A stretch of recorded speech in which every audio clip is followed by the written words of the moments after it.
Thanks so much. It's a pleasure being here. It's a little bit hard to come after the incredible panel that we just had. I feel like I can't shout power to the people. I work for the United Nations Development Program. It's the UN's largest agency. Our mandate is to tackle inequality around the world all the time.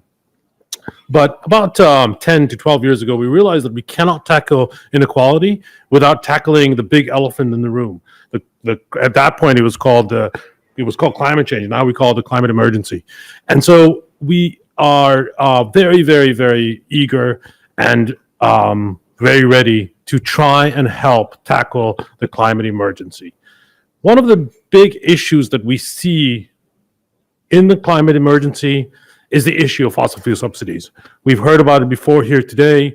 Lots of numbers are being thrown around, but the number that we use is the direct fossil fuel subsidies to manufacturers, which is $423 billion a year.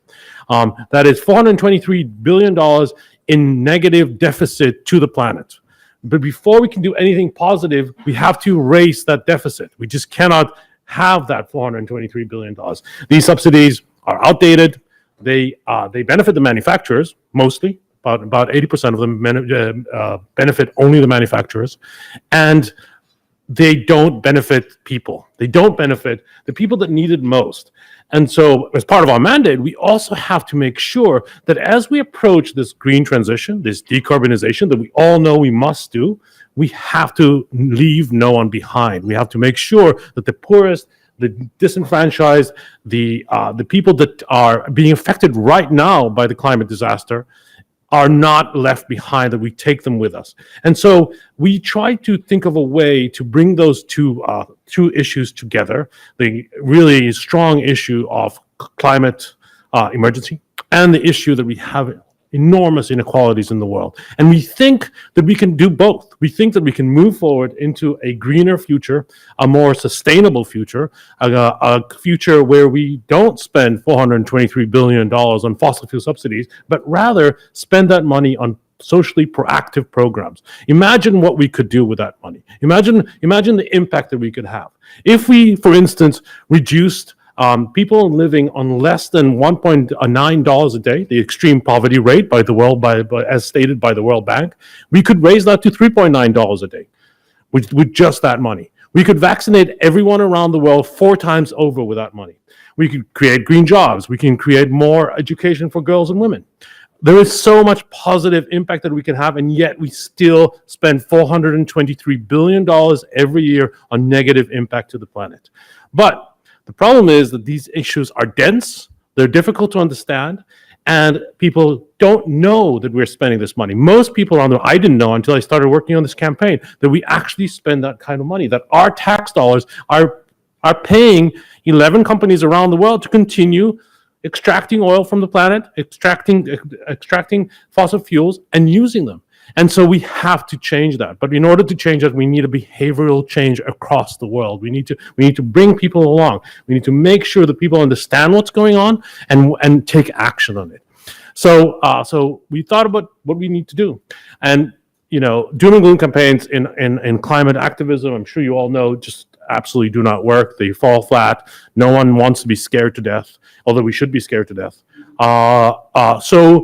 So we thought of taking a slightly humoristic turn, a slightly funnier way of doing it, and the result is don't choose extinction. So we can play the video.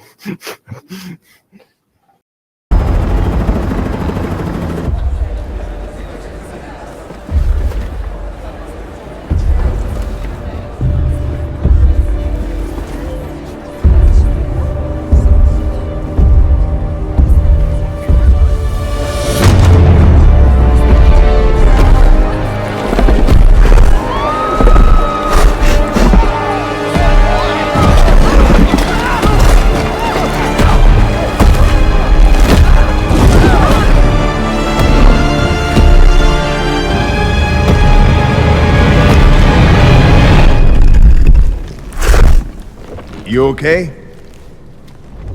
You need a minute? Cool. Okay.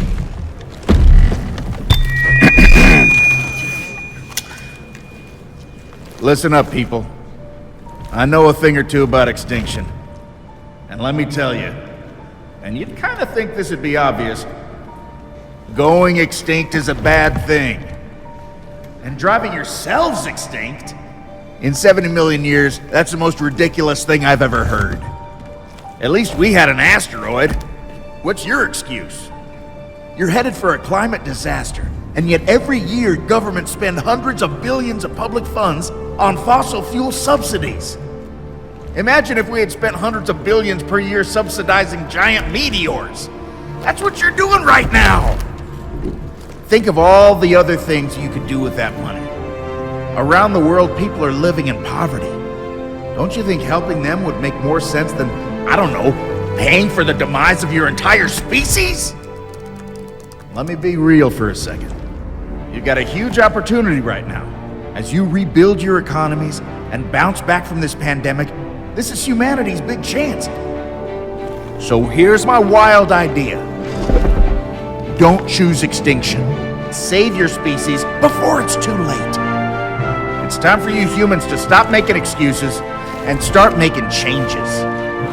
Thank you.